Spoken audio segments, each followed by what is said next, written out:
No, muchas gracias por estar aquí, a pesar de la lluvia. Bueno, quise llamar la charla para hablar de semiconductores, quise amalgamarla con la palabra universo, ¿sí? Dado que muchos de los asistentes en buena medida son personas interesadas en astronomía, ¿no? Y pues bueno, la idea es hablar un poco de la importancia de los semiconductores que existen desde hace mucho, pero se han puesto de moda hace no tanto, ¿verdad? De moda en términos de hablar de ellos. Este, para, Quisiera comenzar con algo de lo que no sé tanto realmente, pero que es algo que podríamos pensar es cultura general, ¿sí? En términos de cómo hemos dividido las diferentes etapas de la humanidad o incluso de nuestros antepasados homínidos, ¿verdad?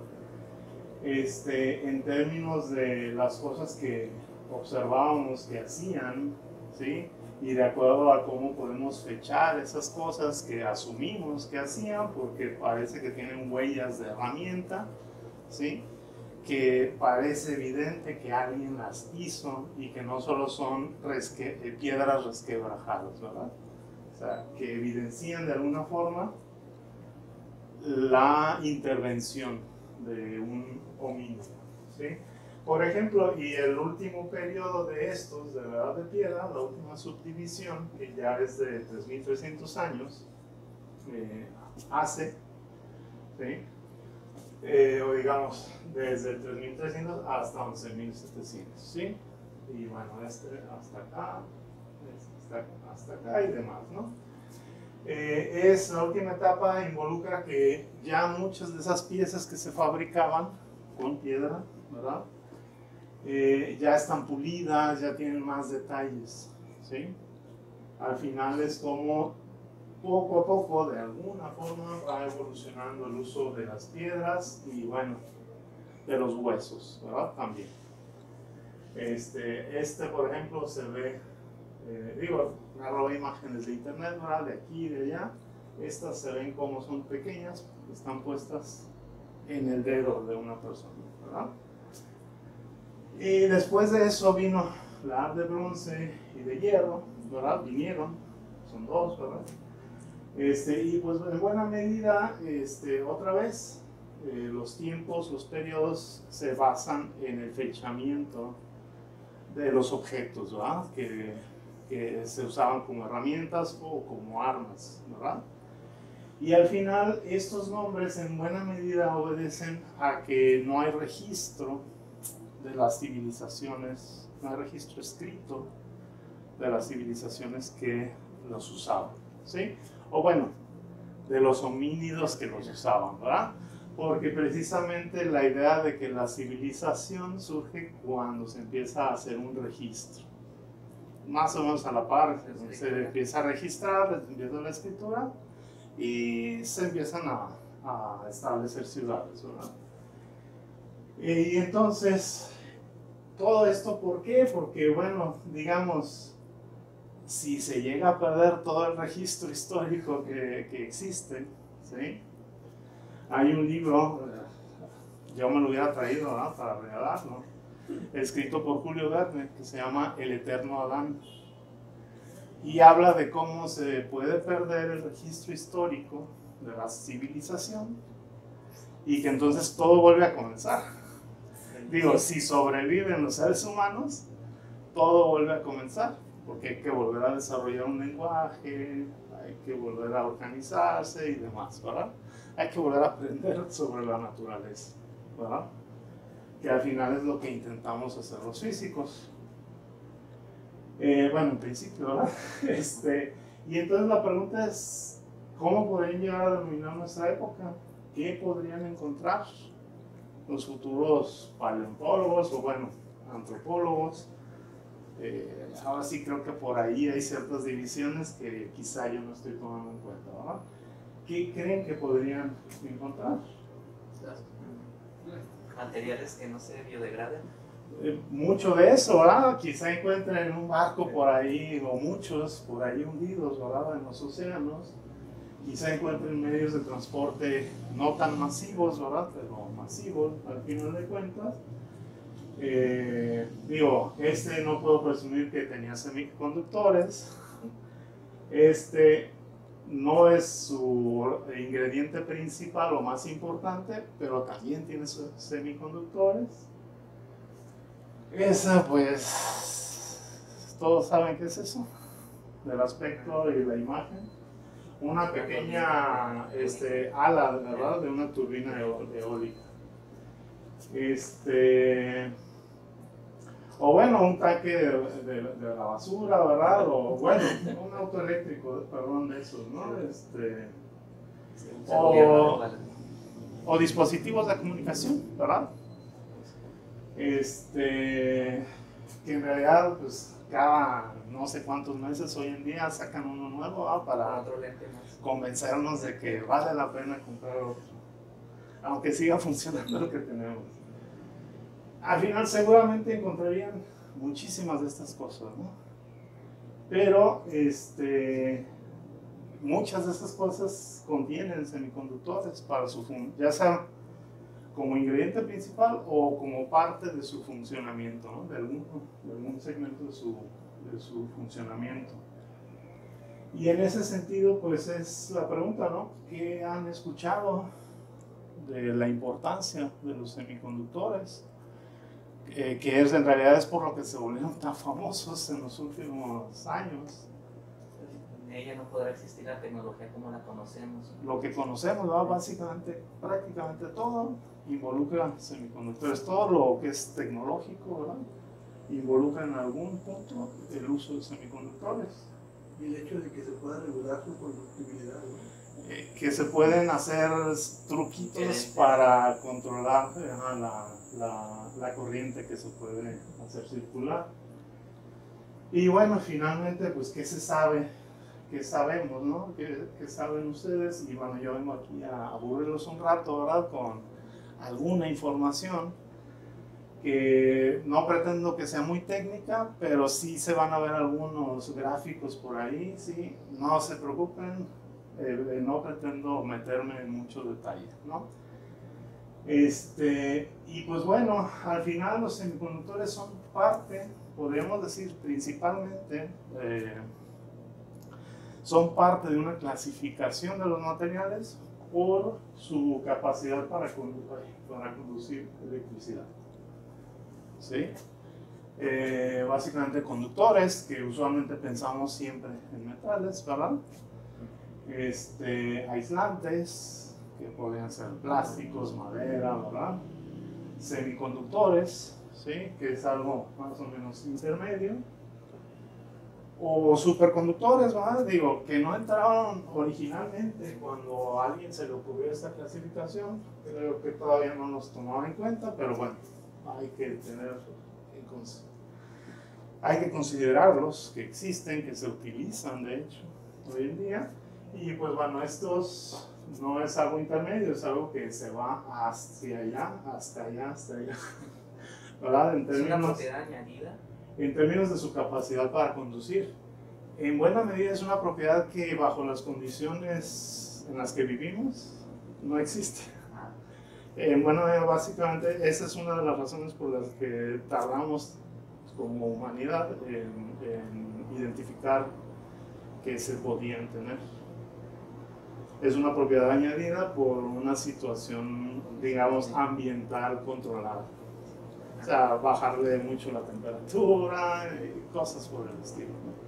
O sea, se puede controlar combinando quizá otros parámetros, ¿no?, aparte de la temperatura. Y pues bueno, pero otra vez los superconductores los voy a dejar que se vayan hasta allá, ¿no?, hasta donde está su capacidad de conducir electricidad. Una disculpa. Y pues bueno, hablando de estos tres, ¿verdad?, de los conductores, los aislantes y los semiconductores, pues necesitamos, para comenzar a describir un poco cómo se distinguen unos de los otros, ¿sí? Conviene que comencemos a hablar de los átomos, ¿sí? Y cómo los electrones en los átomos ocupan solamente ciertos niveles de energía. No pueden tener cualquier valor de energía, no pueden vivir en donde quieran, tienen como regiones, digamos, muy específicas, ¿no? Para vivir.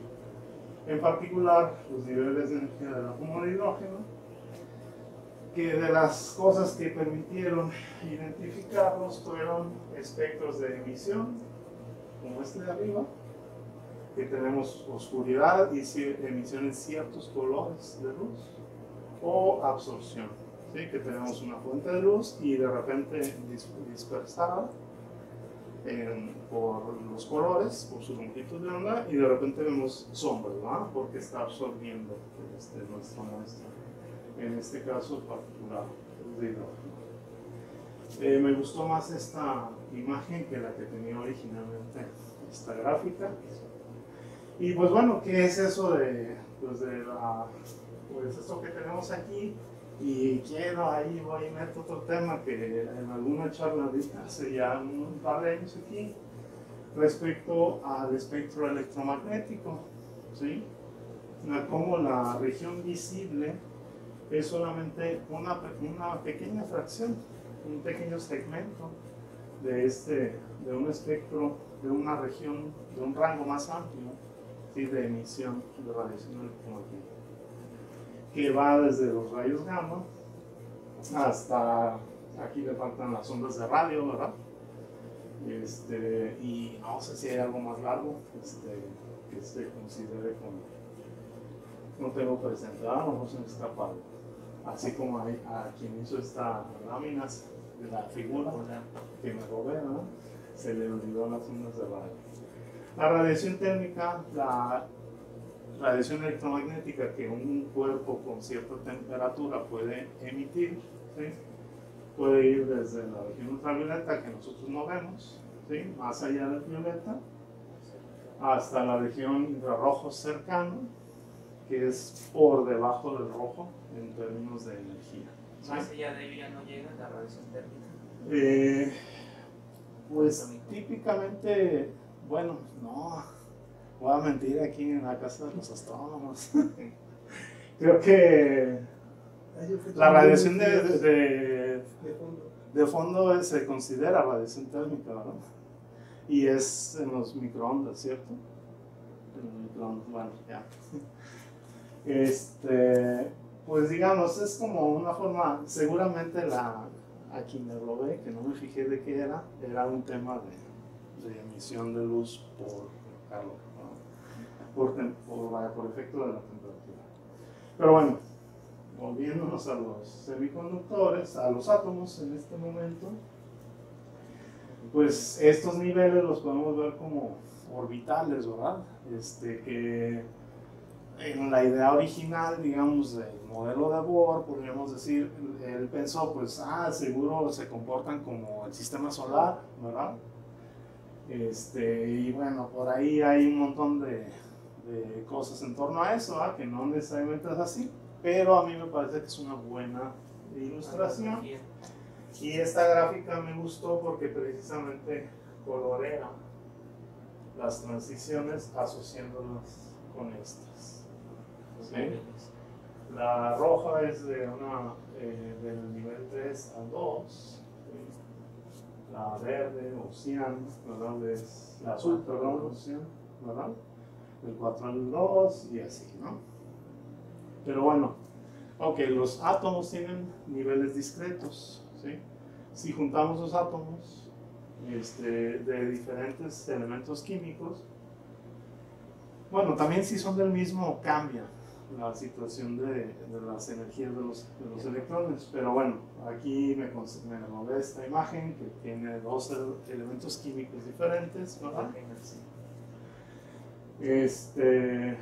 Sí pretendía poner créditos aquí abajo, pero dije, se va a llenar ahí de links, ¿no? Y que al final tampoco es que se vea mucho.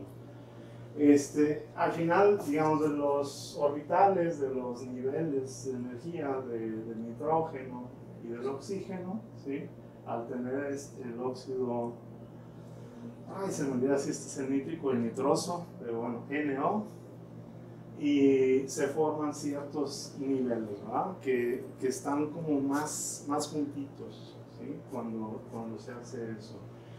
Cuando se van añadiendo, se van como haciendo que interactúen más átomos, ¿sí? Y aquí me conseguí esta otra ilustración, ¿verdad? Que en realidad lo hace para el litio, ¿sí? Un átomo de litio, dos átomos de litio, tres átomos de litio, ¿sí? Que aquí marca un electrón, dos electrones, tres electrones, porque son en la última capa solo hay uno, ¿no? Básicamente en eso es similar al hidrógeno, ¿verdad? Tiene en la última capa, o sea, o el más relevante, podemos decir, pues está solo, ¿no? Y al final, aquí va mostrando los niveles de energía que se van formando conforme se van acumulando átomos.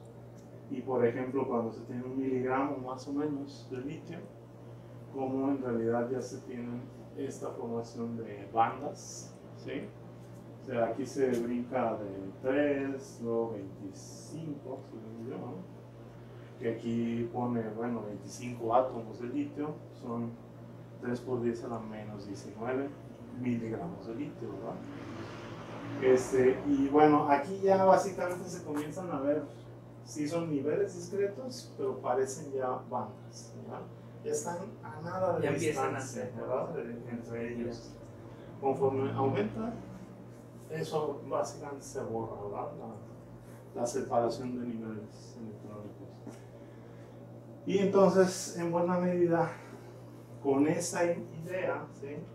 De cómo se forman esas bandas de energía, ¿sí? Esos como, digamos, continuos, regiones, continuos discretos, o sea, como regiones en las que sí puede estar, bueno, de energías que sí puede tener un electrón, energías que no puede tener, y otras que podría tener si se excita, si se absorbe luz, calor, electricidad, ¿no?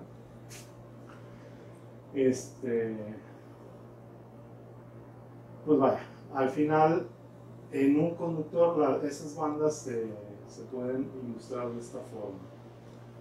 De hecho, si me puedo regresar, ¿no? En buena medida, aquí lo que nos muestra en este esquema es que estas dos bandas, que es como tener los niveles 2P, 2S y 2P, ¿no? Como esas dos bandas terminan traslapándose, ¿sí? Y que de hecho solamente estas están ocupadas. O sea, realmente en términos de estados electrónicos, aquí está completamente ocupado. Y pues acá como que hay cierta ocupación, ¿sí? Y esto está completamente libre. Bueno, todo esto de la banda 2S está desocupado y todo esto desde aquí hasta acá de la banda 2P está desocupado en estado base, ¿sí?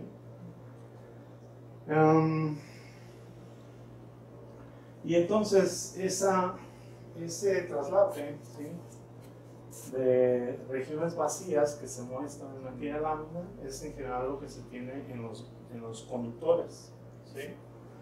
En realidad se tiene que un electrón necesita una nada de energía para poderse mover, para tener cierta libertad, ¿verdad? Para cambiar digamos, para desplazarse al final de cuentas, ¿no? En el material. No pone resistencia entonces.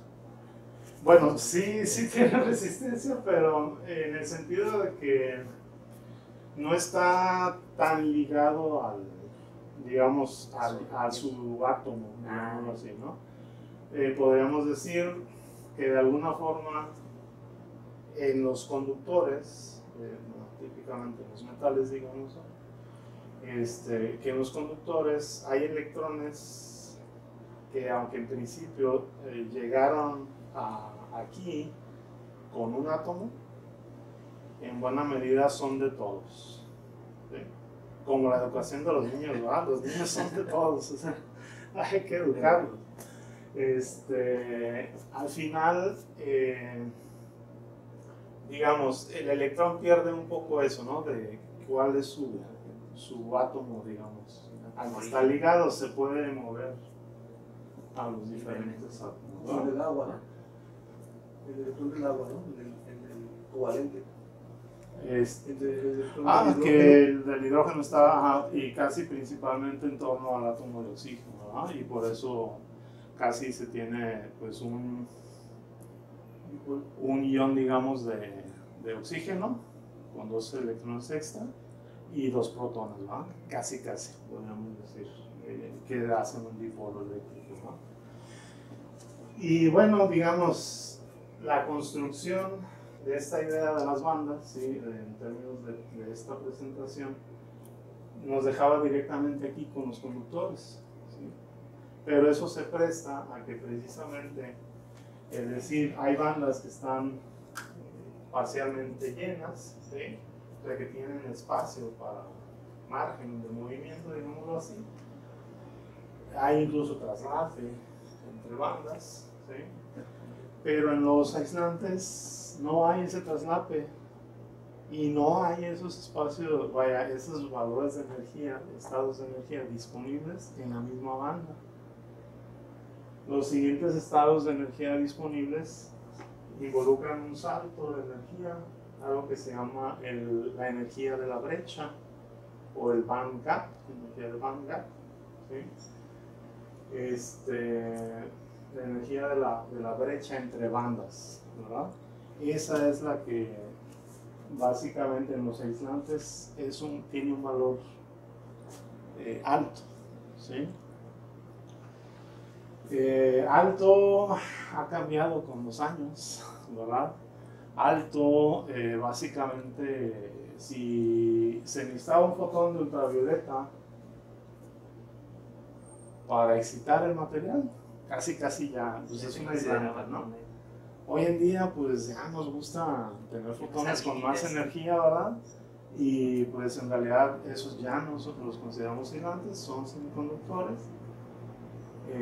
Y esto está más por los 6 electron volts, creo, de energía. La electron volts es una unidad de energía que es relativamente pequeña, ¿sí?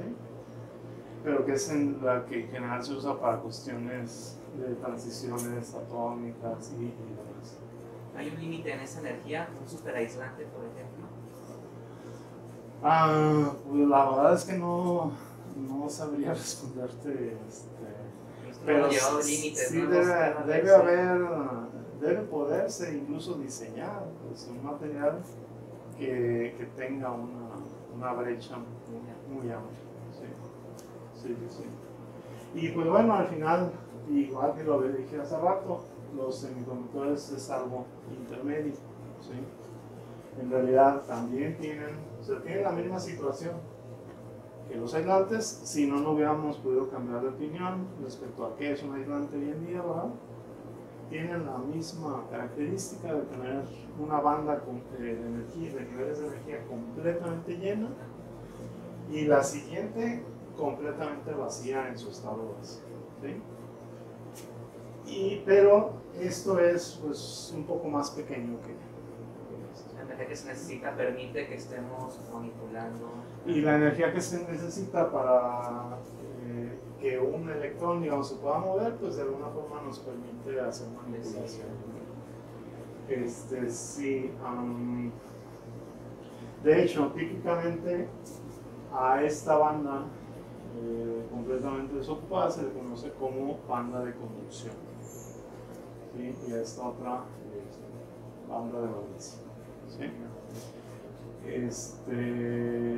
Entonces, si logramos por cualquier medio poner un electrón aquí arriba, se va a mover como si estuviera en un conductor, ¿sí? Y pues bueno, al final ese es el esquema simplificado, ¿verdad? Pero si nos queremos poner bien contentos, ¿verdad? Si nos queremos meter mucho, pues habría que describir todo este rollo, ¿verdad? Y hay gente que trabaja en ello, en obtener estos diagramas, porque pueden de alguna forma de repente incidir en algunas características, ¿no? Pero bueno, aquí no nos vamos a meter en detalles, pero algo que sí ocurre en general en los semiconductores es que si hacemos, si incide luz, ¿sí? Un fotón, una partícula de luz, puede hacer que un electrón vaya de la banda de valencia a algún estado de los posibles en la banda de conducción, ¿sí? Dependiendo de, claro, que tenga una energía mayor que la brecha de energía, ¿sí?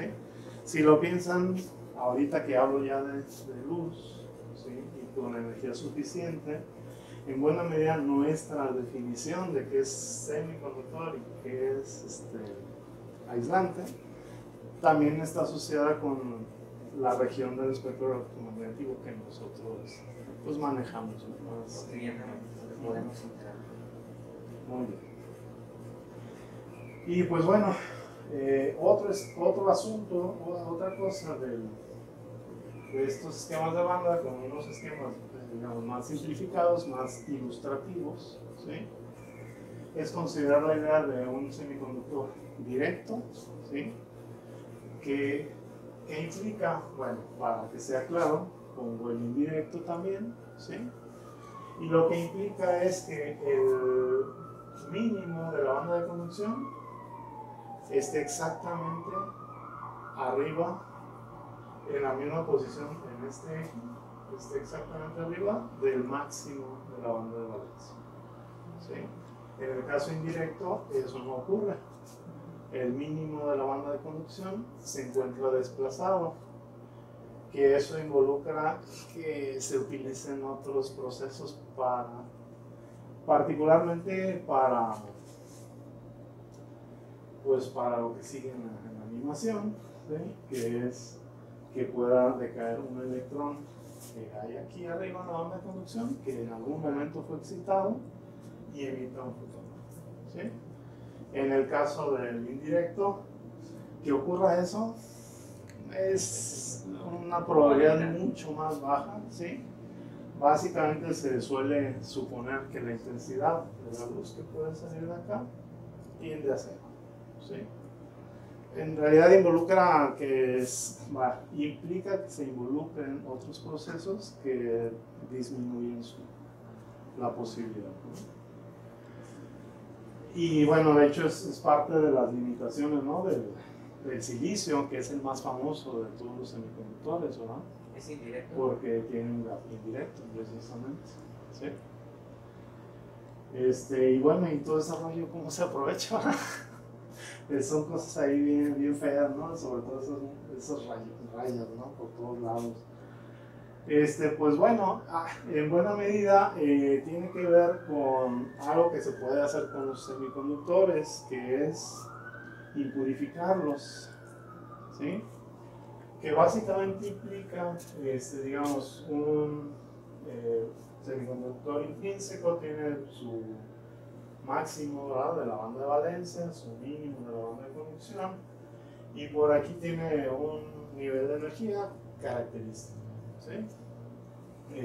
Pero de alguna forma es al que más le cuesta, digamos, estar en la situación de conducir.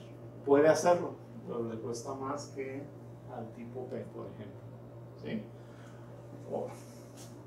O que al tipo N, ¿sí? Lo que se hace es, por ejemplo, en un pedazo de silicio ideal, digamos que tiene puros átomos de silicio y que los tiene bien acomodaditos, quitamos un átomo de silicio y metemos uno, por decir, de boro, que tiene una valencia distinta, sí. Y que entonces, según yo, el boro es la purificación con boro, lo hace tipo P, ¿sí? Y ahorita no me acuerdo el elemento típico para impurificar N, en particular al silicio, ¿verdad? Pero en general lo que se hace con los semiconductores, se introduce un elemento principalmente de una valencia distinta, ¿sí? Para que haya un imbalance en el número de cargas, ¿sí? Un desbalance en el número de cargas, y que entonces pues haya espacios para moverse, digámoslo así, por simplicidad, ¿no? Es el dopaje, ¿no? Es el dopaje, sí. Sí, la impurificación. ¿Querías preguntar? Precisamente eso acerca del dopaje. Eso no vuelve al elemento o al material inestable, solamente son pruebas que se hacen. No lo vuelven inestable, de hecho son bastante estables, y de hecho prácticamente todos los dispositivos que tenemos tienen algún tipo de impurificación, de dopaje, ¿sí? Que permite hacer los trucos que queramos con la corriente eléctrica, ¿no? De alguna forma, porque digo, no me acuerdo cuándo apareció la palabra transistor, creo que desde el principio la iba a animar para que apareciera hasta después de que al final, para tener un transistor necesitamos combinar este tipo de materiales diferentes, ¿sí? Aunque sean, digamos, dos capas de silicio, no voy a decir dos pedazos, ¿no? En realidad son dos capas de un solo pedazo, con propiedades eléctricas diferentes, tipo P y tipo N, ¿sí? Cuando nosotros tenemos esa interfaz que hacemos, vaya, digo, yo no lo hago, ¿no? Pero que se hacen a voluntad, digamos. Por ejemplo, un método quizá muy burdo, pues bombardear, ¿verdad? Con iones del elemento impureza. Con cierta, digamos que esta es la superficie, con cierta energía, tal que yo sé que van a quedarse hasta por acá, y después con cierta energía el otro tipo de elemento, que yo sé que no van a regresar cierta profundidad, ¿no? Como para formar dos regiones diferentes, ¿sí? Por ejemplo, ¿no? Ok, y entonces cuando se tienen este tipo de uniones, de interfaces entre dos tipos de semiconductores, aunque sea del mismo compuesto, ¿sí? Del mismo material, pero son tipos diferentes de conducción, pues se generan campos eléctricos aquí adentro que de alguna forma pues hacen que se muevan. Es como establecer un voltaje, digamos así. Hace que se muevan los electrones para acá, y en este caso la curvatura es igualita, ¿no? Entonces también aquí se mueven los electrones para acá, pero esta flecha indica hacia allá y tiene esta cosa otro color, porque nos inventamos una cosa que llamamos cuasipartícula, ¿verdad? Que describe el estado electrónico desocupado que está aquí en la onda de valencia, ¿sí? Y sirve muy bien, pues al final mejor cuento cuántos huecos tengo que todos los electrones que se están moviendo de acá para acá, ¿no? Lo cuento los huecos, y así les llamo, huecos. ¿Sí? Somos muy ocurrentes los físicos, ¿verdad? Y mucho. Y bueno, entonces por allá, desde 1947, estos tres cuates en los laboratorios Bell de la empresa AT&T, ¿sí? Ya es una empresa muy ruca, ¿verdad? Pero bueno, yo creo que ya no hace este tipo de cosas, no estoy seguro si existen todavía estos laboratorios, ¿sí? Diseñaron un tipo de combinación de semiconductores para hacer truquitos con la corriente, precisamente para controlar la corriente eléctrica, ¿sí? Y digamos, no es que me va a poner a analizar acá, pero estas son las ilustraciones de las patentes, que pues típicamente eran así, pues muy seguro las hacía alguien, un artista, ¿verdad? De tipo arquitecto, ¿sí? Aunque acá, quizá también las hacía el inventor, ¿verdad? Directamente, En realidad, algunos años antes, nada más algunos, ¿sí? Como 20 años. otra persona ya había patentado algo de, ya se me olvidó el nombre, pero el apellido es Lilienfeld, ¿sí? Otro inmigrante en Estados Unidos, ¿verdad? Ya había diseñado algo muy similar, o sea, algo que tenía esas funciones, esa funcionalidad, digamos, de servir como válvula, digámoslo así, y controlar corrientes eléctricas. Digamos, este es una mera ilustración, ¿verdad? De un esquema sencillo de un transistor, y que al final es algo que en las computadoras tenemos por millones, ¿no? O quizá por billones de veras, ¿no? No del sistema americano de contado. No me sé ahorita en qué va, solo sé que anda en los 5 nanómetros o 3, las dimensiones, ¿no? Ya no. Y pues bueno, al final, digamos, esta es como la estructura base de todas esas cosas que, bueno, seguro tiene muchas variaciones hoy en día, pero es como si conectaran un montón de estructuras con esta, ¿sí? Muchos de los trucos es precisamente hacer la interconexión eléctrica, ¿verdad? Entre esos, la separación, de que sí sean individuales, ¿verdad? Los diferentes transistores y demás. Al final, insisto, estas cosas son para hacer control de corriente eléctrica, ¿sí? Dejar pasar, no pasar, o incluso dejar controlar qué cantidad pasa, ¿no? Y pues bueno, al final podríamos decir, el transistor a las computadoras, pues ya no, aunque esto es precisamente un poco, esta en particular, ¿verdad? Pues tiene una fecha de un año antes al menos de la presentación, ¿verdad? En principio la invención es del 47, de la presentación para patentar es del 48, de ¿no?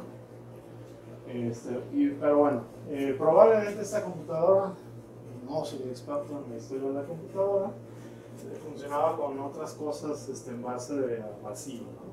Y los bulbos, ¿no? De vacío, que no sé, a lo mejor has visto una tienda de antigüedades, porque no creo que te haya tocado en casa, quizá ni tus abuelos conservaban una tele que tuviera bulbo, ¿no? Y pues bueno, la ENIAC, ¿verdad? Aquí se ve que es la misma, ¿sí? Es la misma habitación, ¿verdad? En buena medida era operada, ¿no? Por mujeres. Después a los hombres no les gustó mucho eso, ¿verdad? Y pues siguieron y la sacaron de ese campo por un tiempo, ¿verdad? Esta es una evolución, digamos, 5 años, ¿verdad? ¿Y cuál es la evolución? Pues que ya se pueden sentar, ¿verdad? Y controlarlo todo desde un panel, ¿sí? Y bueno, no voy a decir que eso es lo que siguió, pero bueno, es una de las cosas que siguieron, ¿verdad? Y bueno, creo que sí le gasto mucha cosa a las computadoras aquí en la presentación. Y bueno, una de las ventajas que tenía es que también traía forma de almacenar portable, ¿no? De almacenar información de manera portable. Y estos son los antiguos memorias USB. Perdón, es el símbolo de Salvador, ¿verdad? Pero 3D. Bueno, ahí estaba otro, ¿verdad? Pero bueno, al final después, pues, amplio desarrollo, ¿no? De computadoras personales. Yo creo que en la facultad nos tocó usar 286 seguramente, ¿sí? Esto de x86 de alguna forma involucraba cómo iban etiquetándose, digamos, generaciones de computadoras. Después de eso cambió a Pentium. Después podemos decir que ya empezaron los multinúcleos, ¿sí? Y ahora, pues Dios nos salva, ¿no? de todo lo que tenemos realmente en un procesador, ¿verdad? precisamente de una cantidad de núcleos, bueno, 8, quizá, no sé, quizá hay de 16 o quizá 32, ¿no? Que no nos alcanza para contar, ¿verdad? Pero bueno, algún día, sí, algún día bajará de precio seguramente, que en buena medida, pues quizá no son tan de acceso comercial, ¿no? Probablemente, no lo sé. Y pues al hacerlo más portátil, ¿verdad? La propuesta de este es un diseño sin el pad, ¿verdad? Digo, es por eso lo escogí, porque era un modelo de IBM, que IBM se inventó la bolita esta roja que tienen ahora unas computadoras de Lenovo. Lenovo de alguna forma compró muchos de esos desarrollos de IBM. Porque no es una transformación de la compañía, solo es, ahí van mis patentes de esas cosas, ¿no? Y bueno, esta otra, creo que es un HP, esta tiene el ratón como pad, ¿no? En lugar de tener para mover el cursor como un botoncito y los botones, ¿no? De menú y seleccionar. Pero bueno, al final, pues ahí, ¿no? Se pelearon y pues ganó principalmente esto de tener un pad, ¿verdad? Estos tipos de cosas hay hoy en día, también medidas inalcanzables, ¿verdad? De manera general. También está ahora el procesamiento junto con la pantalla, ¿verdad? En las tabletas, pero bueno, pues quedándonos más cerca. El procesamiento junto con la pantalla en un objeto muy reducido en volumen que podemos sostener en la mano y meter en la bolsa del pantalón, ¿verdad? Con un poder de cómputo muchas veces mayor que esos cuartos llenos de módulos, ¿verdad? De cómputo de los años iniciales o incluso diría de las décadas iniciales, ¿no? De la computación.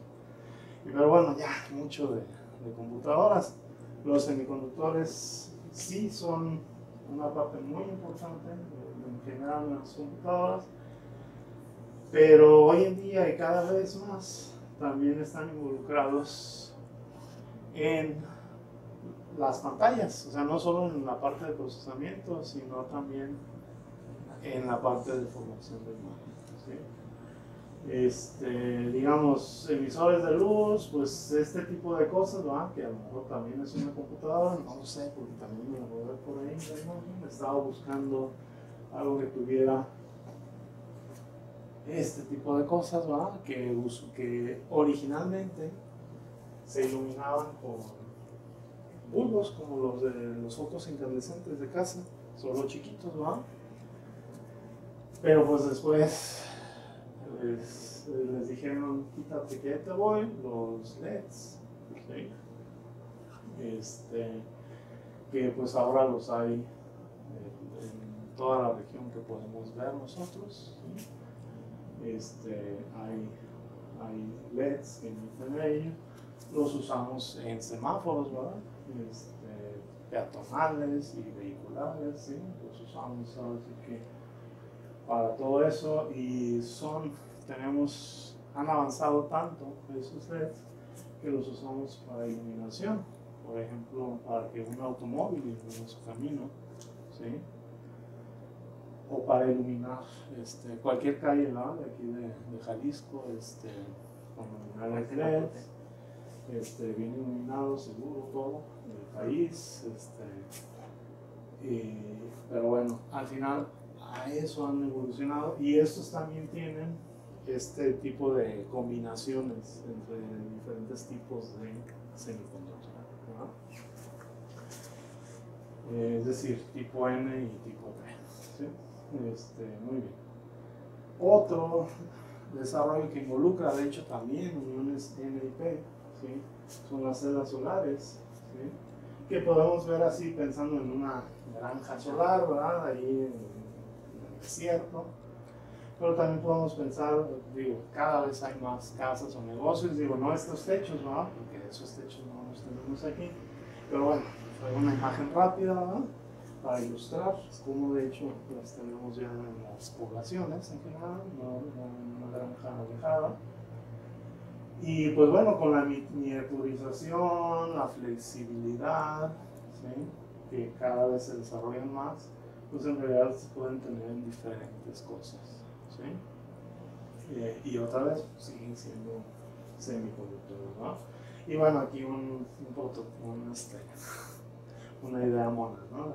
Una ilustración que debe ser eso solamente, ¿no?, de un vehículo de los seres humanos.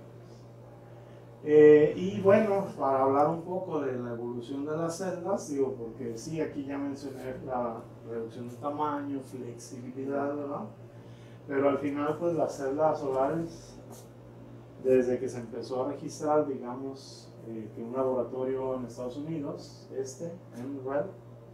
NREL, es del Laboratorio Nacional Americano de Energías Renovables, comenzó a registrar desde 1976, ligeramente antes en por ejemplo, pero comenzó a registrar para ver cómo iban evolucionando las eficiencias, ¿sí? Y en realidad son eficiencias en celdas de investigación. Es decir, si yo tengo mi laboratorio certificado y hago una celda y la evalúo, por eso necesito la certificación, la evalúo, la podrían registrar aquí, ¿verdad?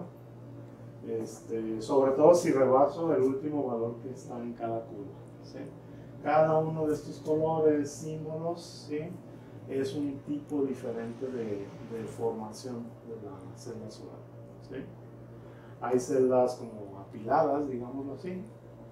Hay celdas que involucran electrolitos líquidos, ¿sí?, medios líquidos, y nanopartículas, por ejemplo, ¿sí? Y bueno, hay celdas cristalinas, hay celdas de capas policristalinas, ¿sí?, que es decir, que tienen piedritas ahí apiladas, ¿no?, pero con un buen contacto entre ellas eléctrico, ¿sí? Muy bien, y pasando a otro por último, ya para casi terminar, pues otra aplicación de los semiconductores es la fotocatálisis, ¿sí? ¿Y por qué pongo esto, ilustración tan bonita, verdad?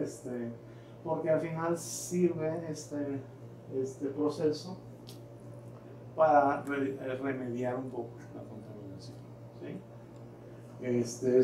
Vaya, aquí por ejemplo pongo imágenes de bacterias, ¿verdad? También se utilizan de repente como bactericidas, digamos así, activados por luz, ¿sí? O incluso para procesos en generación de hidrógeno, digamos, separación de agua en hidrógeno, para uso, por ejemplo, en combustibles de celda de combustible, ¿no?, de hidrógeno, automóviles, ¿sí?, y cómo, pues haciendo ahora sí que diferentes geometrías de nanomateriales, ¿sí? Y ahora sí que estudiando diferentes tipos de materiales, de compuestos, ¿sí?, diferentes compuestos con diferentes geometrías que tengan la particularidad. Una de las cosas que se sigue buscando, se sigue persiguiendo hoy en día es, bueno, aumentar su eficiencia, claro, pero aparte que la excitación sea suficiente y sea muy buena, muy buen porcentaje, la radiación solar. Y que no sea necesario tener unas lámparas ultravioleta iluminando, ¿sí? Porque los materiales con los que se descubrió este proceso, este fenómeno, en particular dióxido de titanio, pues requiere luz ultravioleta, ¿sí?, para que se active el proceso. Al final, por la brecha, precisamente, la brecha de energía. Y pues bueno, ahora sí, a ver si bien se ríen, y así de, wow, ¿cómo puedo hacer estas cosas, verdad? Pero bueno, pues al final era parte de esperando mayor público, ¿verdad? Invitar, y bueno, ahí está el público en YouTube, ¿verdad?